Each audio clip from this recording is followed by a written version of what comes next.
로마서 13장 11절부터 14절입니다.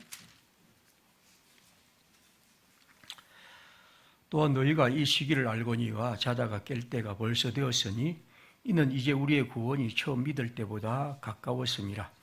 밤이 깊고 낮이 가까웠으니 그러므로 우리가 어둠의 일을 벗고 빛의 갑옷을 입자. 낮에와 같이 단정히 행하고 방탕하거나 술 취하지 말며 음란하거나 호색하지 말며 다투거나 시기하지 말고 오직 주 예수 그리스도로 옷 입고 정욕을 위하여 육신의 일을 도모하지 말라. 아멘. 시간 찬양하겠습니다. 1절 말씀은 또한 너희가 이 시기를 알거니와 라고 또한이란 말을 썼습니다. 또한이란 말은 우리가 보통 쓰는 말로는 그리고라는 말입니다. 그리고란 말은 앞에 있는 말과 이어지는 것이죠. 우리는 로마서 전체의 내용이 뭔지를 알고 있고, 그리고 그 중에서 이제 12장부터 이어지는 말이 무엇인지를 알고 있습니다. 바울은 우리에게 우리가 하나님의 구원을 얻는 길은 믿음으로 얻는다. 우리가 그리스도 예수의 은혜와 은총을 믿는 믿음으로만 하나님의 구원에 이룰 수 있다 하는 것을 그는 아주 길게, 그리고 성경 전체를 인용하면서, 그리고 아주 꽤 아마 성경에서 가장 논리적으로 그것을 설명했습니다. 그것이 1장 1절부터 11장까지 긴 얘기입니다. 그것은 개인뿐 아니라 이스라엘 역사와 인류의 역사는 모두 믿음으로 어렵게 된 길이라는 것을 기록했죠. 그리고 그는 12장부터는 이제 믿음으로 어렵게 되는 길은 무엇일까? 그건 무엇보다도 이 땅에서 우리가 하나님의 사람으로 살아가는 그 믿음에 어렵게 된 삶에 걸맞는 삶을 살아가야 한다 하는 것이 그의 기록입니다. 어제 우리 책 모임에서 막스 베버라는 사람이 지은 프로테스탄티즘 윤리와 자본주의의 정신이라는 책을 읽었는데, 막스 베버는 자본주의의 정신이란 것이 어떻게 발생했느냐 하는 것을 자기 나름대로 설명하면서, 특별히 칼뱅주의가 갖고 있는 예정론이란 이 교리가 그러한 금전과 절제와 성실 같은 이런 삶의 아름다운 그런 자세가 이런 자본주의의 방식을, 그러한 것들을 일으킨 중요한 동력이라 그는 그렇게 얘기를 합니다. 물론 그것만은 아니지만 그는 그것을 굉장히 강조하면서 그 얘기를 합니다. 내가 하나님의 예정되었다는 것을 어떻게 알 수 있는가? 그렇죠? 내가 어떻게 하나님의 예정받았다는 것을 알 수 있을까?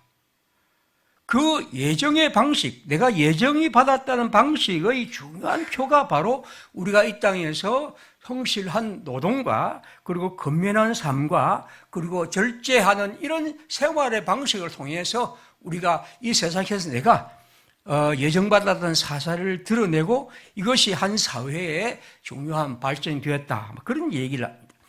이게 옳고 그런 걸 떠나서 나름대로 그는 그런 식으로 얘기했는데, 제가 말씀드리고 싶은 것은, 그럼 여러분, 믿음으로 어렵게 되었다는 사실이 도대체 어떻게 확인할 수 있을까 하는 거죠. 믿음으로 어렵게 되었다는 사실 역시도 어떤 논리를 통해서나 혹은 우리가 심정으로 그냥 어떤 감정으로 그렇게 느낄 수는 있겠지만, 그것이 과연 우리 속에 어떻게 확인할 수 있을까? 이건 어느 누구나 모든 사람이 가진 중요한 질문입니다. 바울은 로마서 1장 1절부터 11절에 믿음으로 어렵게 된 길을 설명을 많이 했습니다. 그러고 나서 이렇게 말합니다. 이제 여러분이 믿음으로 어렵게 된 길이 내가 이렇게 설명했는데, 이제 더 중요한 것을 말한다면 여러분의 삶에 믿음으로 어렵게 된 그리스도를 따르는 삶의 방식이 바뀌어 가느냐? 내가 그리스도를 따라 이렇게 살고 저렇게 살고 지금까지 우리의 삶에 여러 가지 것들이 잘못되고 부끄러운 것들이 극복하고 하나님의 의를 따라 살아가는 삶이 여러분에게 있는가? 그렇다면 여러분 비로소 내가 단지 설명하는 것을 받아들인 게 아니고 진정 그리스도의 믿음으로 어렵게 된 사람이라고 설명하는 거죠. 이게 지금 로마서 12장부터 바울이 계속해서 말하는 것입니다. 그러면서 오늘 이렇게 말합니다. 또한 너희가, 이것은 믿음으로 어렵게 된 사람들의 삶입니다. 이 시기를 알거니와, 지금 우리가 살고 있는 이 시기, 지금 이 때가 어떤 때인지를 알고 있지 않느냐. 그러니까 믿음으로 어렵게 된 사람은 내가 살고 있는 지금 이 시기가 언제 무엇인지를 알고 있습니다. 그렇게 말합니다. 그것은 자다가 깰 때가 벌써 되었다. 우리가 잠자고 있다면 내가 깨어나야 한다는 것을 여러분이 벌써 되었다는 사실을 안다는 겁니다.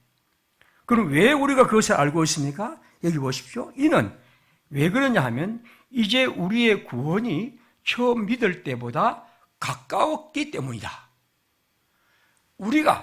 내가 하나님을 믿는 믿음의 사람으로 구원을 얻는 그 구원이 내가 처음 예수를 믿었을 때보다 더 가깝다는 거죠. 여기서 가깝다는 것은 예수 그리스도가 우리에게 주시는 구원의 은총 속에서 내가 예수의 구원을 누렸을 뿐 아니라 예수님이 우리를 부르신 종말의 구원에 가까웠다는 의미도 있지만 저는 이 성경을 꼭 그렇게만 보고 싶지 않습니다.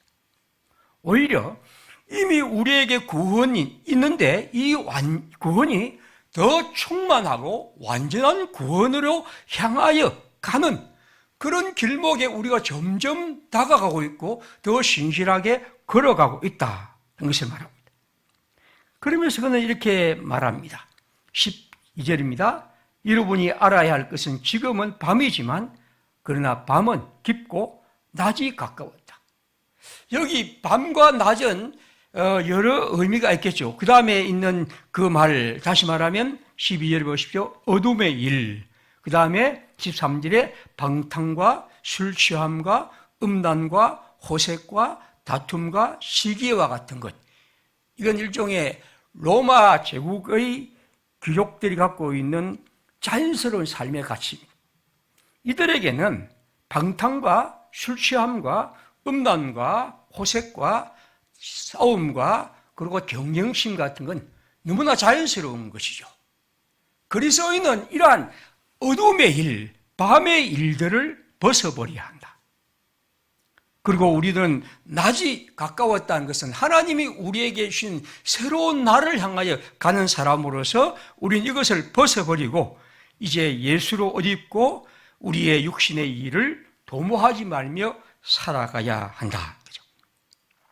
그런 의미에서 저는 이 성경에서 구원이 처음 믿을 때보다 더 가까웠다는 것은 단지 우리가 주님이 우리를 완전한 구원에 이르는 종발적 구원에 우리를 이끄실 뿐 아니라 오히려 우리 모두 이제 이 어둠의 세상 속에서 하나님이 우리에게 주신 낮의 가까움을 보는 사람으로서 이 시대를 알고 그리고 이제 우리의 구원을 더욱더 주님의 구원의 이 충만함을 위해서 우리가 더 신실하게 살아가야 한다. 주님이 우리에게 주시는 하나님의 나라의 완성을 기대하면서 우리는 그 길을 굳건하게 걸어가야 한다는 겁니다. 물론 앞에 있는 것처럼 지금 말하는 것처럼 이런 방탕과 술 취함과 같은 이런 부끄러운 것들을 우리가 벗어버리고 그렇게 살아가야 한다는 거죠. 낮이 깊고 밤이 가까웠다. 자다가 깰 때다. 너희가 이 시기를 안다고 할 때 이것은 우리가 살고 있는 세상의 가치와 그 시대의 여러 문제들과 씨름하고 그것과 싸우며 그것을 극복하려는 노력, 그러한 삶, 그것이 믿음으로 의롭게 된 사람의 삶입니다. 그것이 내 행위가 아닌 하나님의 은혜로 구원을 받은 사람들이 그 안에서 확인해야 할 삶입니다. 그리고 우리는 그걸 통해서 진정으로 그리스도인의 삶의 모습과 우리 모두 그리스도의 구원을 향하여 나아가는 것이죠. 저는 오늘 우리 그리스도인들이 이 땅을 살아가면서 바울이 그 당시에 시대를 알고 자다가 깰 때고 하면서 이 로마 시대의 가치관과 이런 삶의 방식을 버리고 살아가는 것처럼 오늘 우리가 우리 시대를 잘 살펴보며 우리 시대의 이런 것들과 맞서고 또 그런 문제들과 씨름하고 그것을 잘 분별할 수 있는 삶, 이거 역시 오늘 그리스도인들이 살아야 할 중요한 삶이라고 봅니다. 물론 저는 바울이 말한 방탕과 술 취함과 없는과 호색, 싸움과 시기 이런 것들이 꼭 우리나라에도 오늘 우리 시대에 꼭 있다고 생각하지 않습니다. 어떤 의미에서 오늘 우리에게는 이와는 다른 형태의 것들이 아주 보편적으로 자리 잡고 있다고 보죠. 이것은 그리스도의 복음에 대한 중요한 도전이기도 하고 또 우리가 동시에 그것을 반드시 만나고 또 극복해야 할 그런 일이라고 봅니다. 한 열흘 정도죠. 우리나라에서 가장 큰 사건 중에 하나가 KBS의 그 박민이라는 사장이 취임을 하면서 방송국을 제가 볼 때는 한 쑥대밭을 만든 것 같아요. 그냥 프로그램 그냥 막 폐지해버리고 그 다음에 그 진행자들을 그냥 바꾸어버리고 그냥 모든 사람 못 오게 하고 그 다음에 임원들 물갈이하고 그러니까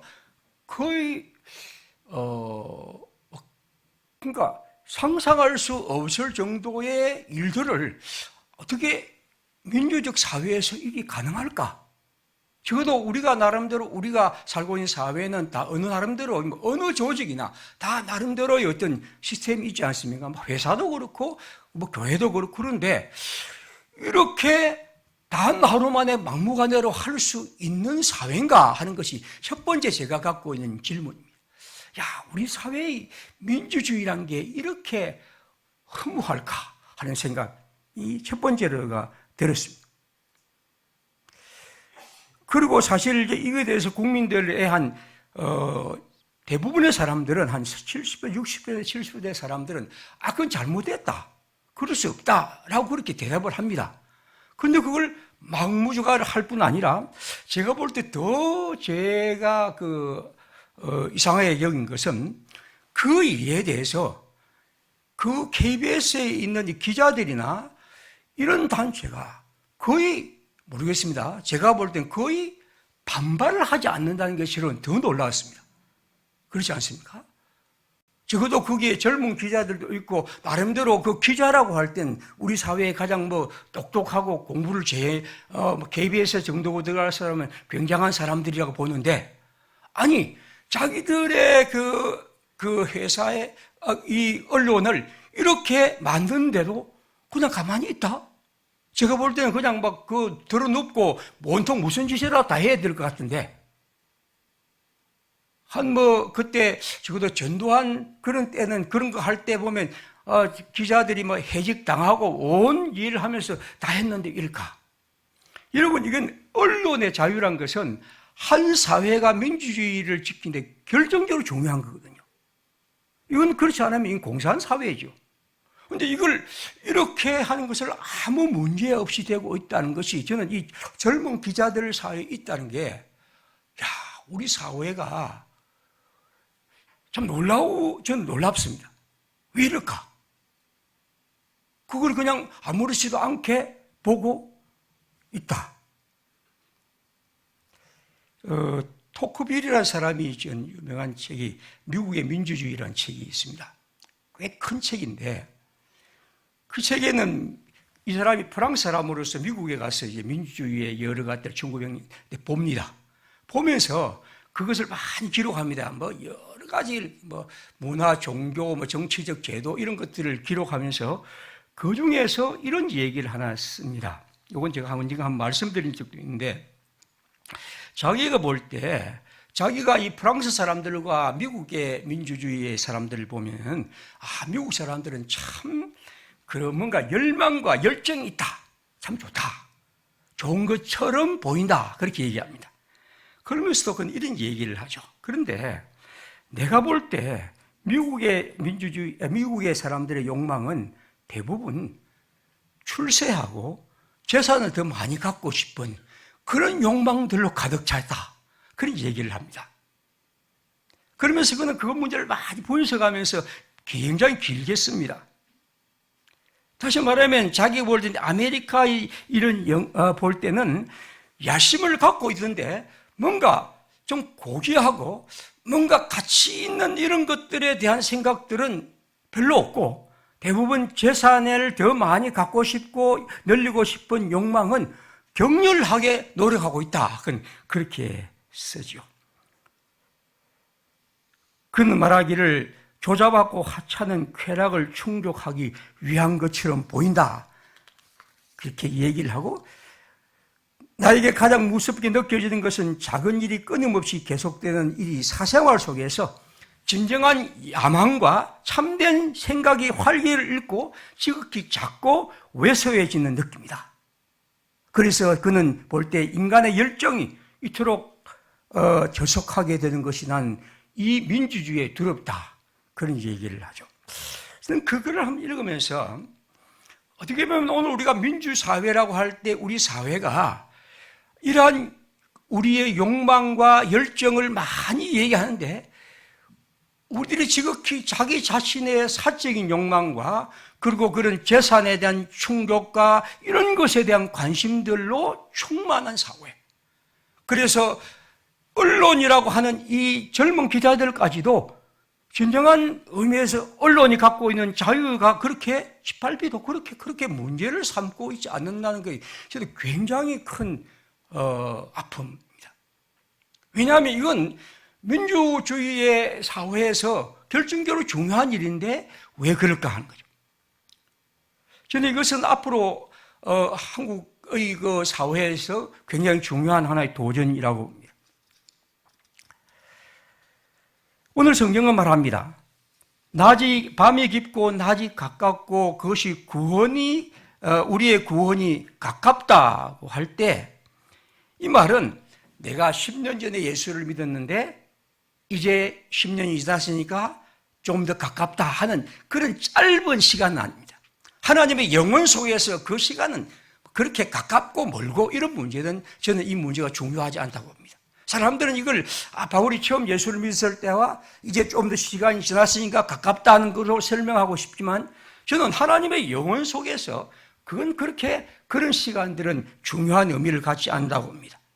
오히려 주의 구원이 가깝다는 것은 주님의 구원 앞에 설 날이 가깝다는 것은 달리 말하면 우리 모두 믿음으로 어렵게 된 사람들이 이런 밤이 깊은 이 시대 로마 이런 가치관 속에서 우리가 하나님의 낮에 가까움을 보면서 우리가 구원의 사람으로 어떻게 이 시대를 이런 것과 맞서서 살아갈 것인가 하는 그런 열망과 마음을 가져야 한다. 저는 이렇게 얘기하고 있습니다.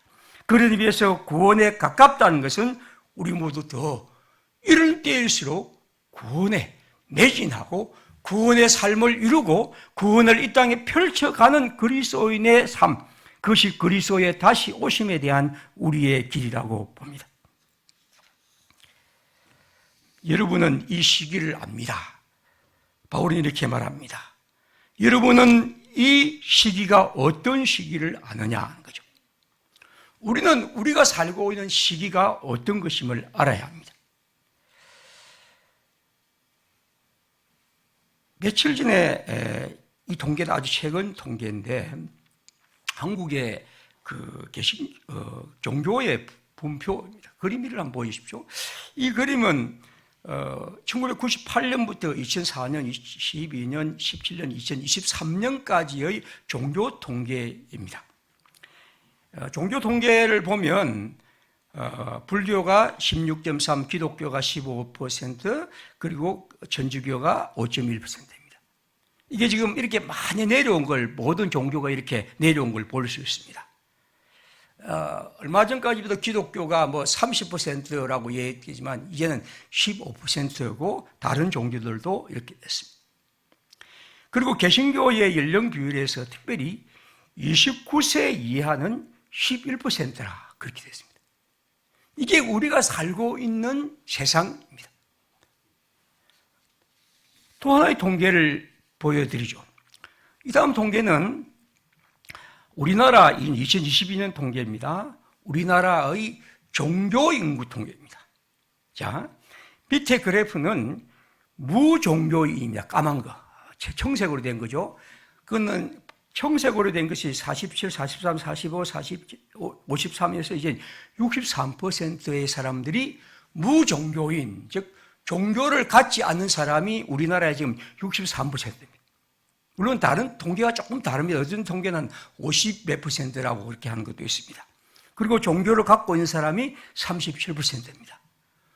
굉장히 많은 사람들이 종교를 갖지 않습니다. 지난 11월에 이제 헌법재판소가 한 판결을 내렸는데, 육군 훈련소에서 기초훈련을 할 때 어떤 걸 하냐면 일종교 운동을 가져라 해서 여러분 중에 개신교, 불교, 천주교, 운불교 중에 하나를 선택해라. 그렇게 이제 합니다. 그러니까 어떤 사람이 이제 젊은 사람이 이제 문제를 제기했죠. 난 종교가 안 가고 싶습니다. 그렇게 하니까 아니다, 해야 한다 하니까 이건 헌법의 종교의 자유에 침해됩니다 해서 헌법 소원을 했습니다. 그리고 헌법 소원을 했는데 헌법재판소가 지난해 11월 얼마 전에 판결했습니다. 그렇게 얘기해서는 안 된다. 제가 이제 저는 아주 오래전에 군대를 생각하고 70년대 중반쯤 했을 때 그때 어떤 게 했냐면 역시 우리는 훈련소뿐 아니라 군대에 가서도 그렇게 적어놨습니다. 1인 1종교 운동. 그러니까 모든 사람들이 반드시 한 종교를 가져야 한다고 했습니다. 그래서 우리 모두 다 자연스럽게 종교를 가져야 한다고 하고 다 그렇게 교회 가고 그 성당 가고 절에 가고 일요일에 다 그렇게 했습니다. 물론 안 간 사람도 있었습니다만 무종교인이 지금은 이렇게 많아집니다. 그들은 이렇게 말합니다. 왜 갖지 않느냐 하니까 종교에 관심이 없어서 40%다. 종교에 대한 불신과 실망 때문에 이런 얘기를 얽매이기 싫어서 이런 여러 가지 얘기를 합니다. 여러분, 우리가 살고 있는 사회가 이런 많은 변화들을 겪습니다. 이건 옛날 우리 나이가 든 분들이 상상할 수 없는 새로운 변화들이 이제 우리들이 살아갈 시대입니다. 얼마 전 제가 우리 교단 신문에 한번 보니까 2024년 신학대학원, 이건 저처럼 목사들을 양성하는 그러니까 신학대학이 아니고 신학대학원이라고 해서 목사들을 양성하는 곳입니다. 그런데 말입니다. 저는 제가 몰랐던데 그 제목이 뭐냐 하면 신학대학원에 이번에 좀 사람이 많아졌다. 입학생이. 지원자가. 그래, 지원자가 몇 명인가 보니까 69명이에요. 근데 정원이 몇 명이십니까? 100명입니다. 아니, 미달인데 많아졌다고 좋아해. 그래서 제가, 그러면 그 신문에 나왔으나, 그러면 작년에는 어떻게 했냐? 2022년 58명, 2023년 60명이 들어왔다는 거죠. 저는 제가 학교에 관심이 없어서 몰랐는데, 이렇게 많은 사람들이 압니다. 물론 이제 우리 교단이 작기 때문에 요즘은 다 또 사람들 많은 데로 갑니다. 회사 좋은 데 가는 것처럼. 그래서 이제 우리나라의 큰 교단이 이제 합동적과 그 통합식인데 아마 거기는 좀 더 많을 것 같습니다. 아마 정읍미다는 안 될 것 같습니다. 이게 지금 우리가 살고 있는 세상입니다.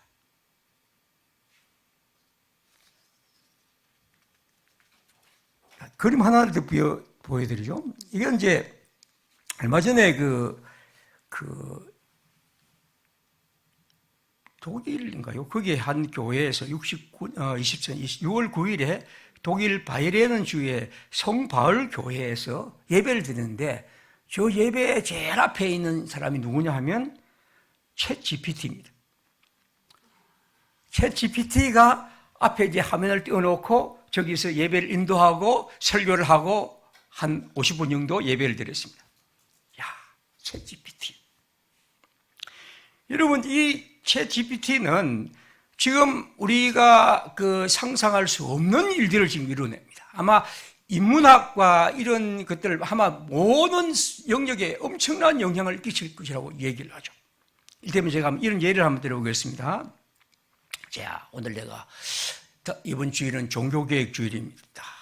챗GPT야 여기에 대한 본문을 하나 선택해줘. 딱 나옵니다. 야, 좀 더 해봐. 그게 루트와 토마스 뮨제와 관계 속에서 하면 좀 더 풀어봐. 그럼 쫙 나옵니다. 아니야, 이걸 한국 교회에서 지금 한국 교회는 이러이런 문제가 있는데 이거 한번 더 붙여봐. 그러면 또 쫙 얘기합니다. 그 다음에 좀 더 생생한 비유가 필요해. 오늘 젊은 사람들이 이 문제에 관심을 없는데 젊은 사람들에게 좀 관심 갖도록 좀 더 한번 얘기해줘. 하면 또 쫙 나옵니다. 그러고 나서 좀 더 이제 이 얘기를 내가 볼 땐 이건 좀 문제가 있는데 이 부분은 한 전개 이 부분은 좀 더 넓혀다오 하면 또 얘기를 합니다. 이렇게 하면 제가 해본 것 같지만 저는 해보지 않았습니다. 한 번도 제가 챗 GPT는 제가 은퇴할까지는 사용할 생각은 없습니다만 이게 뭐냐 하면 앞으로 설교의 방식에도 아마 지금 이게 한 목회자들이 한 젊은 사람들은 7, 80%가 이걸 이용합니다. 저는 이거 뭐 이용할 수 있다고 보죠. 앞으로 도대체 표절의 문제도 거의 의미가 없다 보죠. 그 여러분들이 다 표절도 한 개, 두 개가 아니고 수없는 것들이 등장할 때는 거기서 뭐 기도를 통해서 설교가 완성되고 이런 얘기는 아마 원시적인 얘기가 될지도 모릅니다. 여러분, 우리가 살고 있는 사회가 이러한 시대와 함께 씨름하고 있습니다. 그럼 평화교회, 우리 교회. 지금 우리는 담임 목사 청빙을 위한 일들을 합니다. 우리 목사님은 어떤 분이 올까? 여러분이 여러 가지 생각을 하고 있습니다. 자, 부산 지역의 교회 생각해 보시죠. 부산 지역. 그제 뭐 김포 서울 편입하는데 저는 생각할 때마다 한번 요즘은 그 욕도 좀 하고 싶은 생각도 없을 정도입니다. 왜냐하면 거의 뭐 마음대로 해라 하다가 뭐 그 서울이 터지면 한번 뭐 알겠지 그런 생각이 들 정도입니다. 끝없이 그런 욕망으로 치닫고 있습니다. 모든 사람들을 갖고 갑니다. 청년들 고등학교 졸업하면 우리 아이들도 지금 새알레 보니까 막 갔습니다. 올해도 또 갈 것 같습니다. 내년도 갈 겁니다. 그리고 이제 여기 또 살다가 직업 안 되니까 또 우리 또 예인은 가는데 또 저 위에 직업 공장이 저기밖에 없으니까 또 올라갑니다. 그런 의미에서 우리가 살고 있는 이 부산이라는 지역에서 우리 교회가 앞으로 어떻게 될까 하는 이런 문제에서는 굉장한 위기가 맞죠. 우리 같은 작은 교회뿐 아니라 큰 교회들도 지금 마찬가지입니다. 제가 대화를 해보면 날마다 인구가 감소되고 그럼 우리 교회를 보면 우리 교회는 또 한 40대, 50대, 60대 이상의 사람들 20대 그런데 우리는 20대나 30대, 40대 초의 사람들은 이 허리가 너무 적다는 생각도 갖죠. 이것이 우리가 지금 직면한 문제들입니다. 바울이 우리에게 말하는 것은 믿음으로 어렵게 된 사람은 내가 예수를 믿어 구원을 얻었다 하는 이런 의미에서 우리 자신을 설정하는 것이 아니라 그리스도가 우리를 위하여 당신의 생명을 버려 우리를 하나님의 생명의 사람으로 부르신 것처럼 우리가 그 구원의 가까움을 보며 그 구원의 역사를 위해서 우리가 어떻게 살아가야 할 것임을 현재를 깊이 인식하고 그것에서 깊이 깨닫고 그 시대의 여러 흐름과 씨름하고 그것을 맞서서 하나님의 구원을 일구어 가는 것 바로 이것이 그리스도인이 해야 할 일임을 성경은 말씀합니다. 오늘 우리가 그리스도의 교회로서 이제 하나님의 교회가 어떻게 이 시대에서 하나님의 교회로 일구어 갈 것인가 하는 것은 여러분 굉장히 큰 그리고 힘겨운 과제입니다. 우리에게 겪게 될 이런 문제들이 있습니다. 이제 새로운 담임 목사를 모시는 이 문제에도 우리가 그런 문제까지 언제나 마음에 품고 기도해야 합니다. 단지 아주 똑똑한 한 분이 와서 어떤 것을 설교를 잘하고 이런 문제를 넘어서서 어떻게 하면 우리가 그런 분을 만날 수 있을까?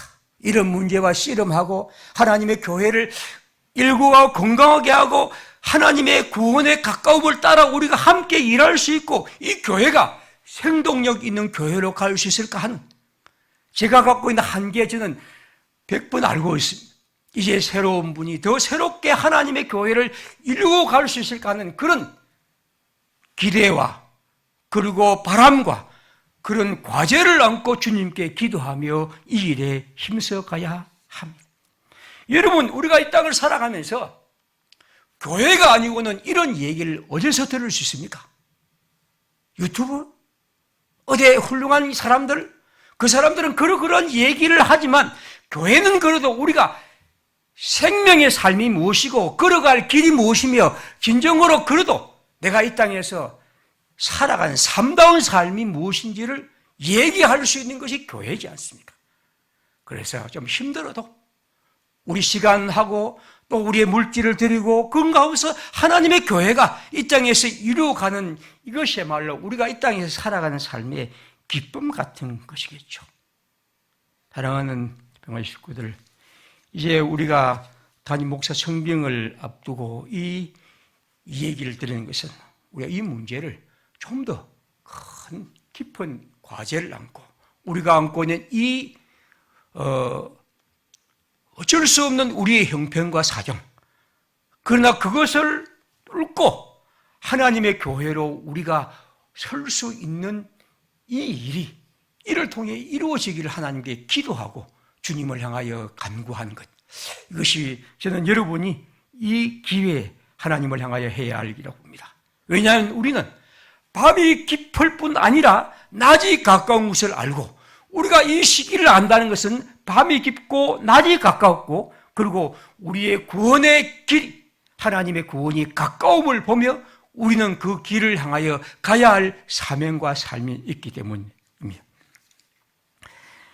이현주 목사는 이런 시를 안 썼지요. 흘러가는 강물을 보고 역사를 깨우치고 떨어지는 꽃잎을 보고 아픔을 깨우치고 돋아나는 새싹을 보고 영혼을 깨우치고 주변에서 일어나는 아주 작은 일에서 나라의 운명을 보고 슬퍼할 때 슬퍼할 줄 알며 희망해야 할 때 희망할 줄 알게 주님 우리의 눈과 귀를 열어주소서. 그리스도인은 온전한 구원을 향하여 가는 사람입니다. 그 구원의 길목마다 하나님이 우리에게 주신 삶을 우리 개인의 삶을 통해서도 우리 공동체의 삶을 통해서도 꾸려가는 것이죠. 우리가 이런 하나님의 백성의 공동체로서 우리가 이 교회를 더 건강하게 더 힘있게 가꾸어 가는 것, 주님이 우리에게 주신 작은 그러나 또 분명한 삶임을 압니다. 시편 75편 1절에 이렇게 말합니다. 하나님이여 우리가 주께 감사하고 감사함은 주의 이름이 가까움이라 사람들이 주의 기이한 일들을 전파하나이다. 이것을 설명하지 않겠습니다. 주의 이름이 가까움이라. 주님의 이름이 내게 가깝다는 것, 그건 이 땅에서 주님의 놀라운 일을 전파하며 살아가는 것이겠죠. 이 삶이 또 이런 고백과 또 노래가 우리의 것이기를 바랍니다. 우리 함께 이 시간 기도합시다. 우리 모두 이제 우리 교회가 담임 목사 청빙을 앞두고 있는데 단지 우리가 이것이 어떤 하나의 절차를 넘어서서 이 일에 우리 모두 더 깊은 기도와 또 관심과 사랑과 또 진정한 통찰력으로 일에 참여해서 주님의 뜻이 우리 속에 이루어지고 이를 통해 하나님의 교회의 여러 과제들을 객관적인 이런 상황 속에서 하나님의 구원을 향한 우리의 길이 더 새롭게 열리는 복된 자리가 되도록 주님 저희와 함께 하십시오. 기도하겠습니다.